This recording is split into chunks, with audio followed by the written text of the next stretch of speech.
Dozens of election campaign posters in the Tunisian suburb of Ariana are leaving residents here perplexed. They've been anticipating this moment since the ousting of former President Ben Ali's regime by popular revolt earlier this year. But what they hope will be the first free and fair election their country has ever seen is turning into a confusing affair, with more than 96 electoral lists vying for 8 seats in this district alone. An activist from the Democratic Modernist Pole Party says that with such competition, 3 weeks was not enough to prepare. Of course voters will be confused because it's a huge number of lists. It's all part of a phenomenon that will pass as soon as we become more democratic.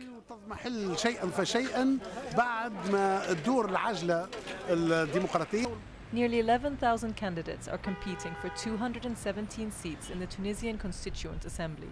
For most voters, the choice will be a challenge, as many of them are voting for the first time and haven't had enough time to make up their minds. Honestly, I'm going to decide at the last minute. I can't choose earlier than that. 95, that's a huge number. And there isn't what you'd call a media campaign.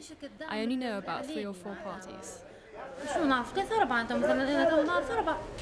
But the head of the ISIE, an independent poll body based in the Interior Ministry and overseeing the organization of the elections, is not worried by the fragmentation of the political landscape.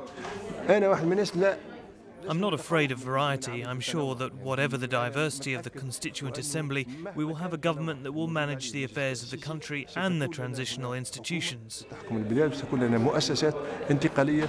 Once elected, the Constituent Assembly will have a crucial role to play.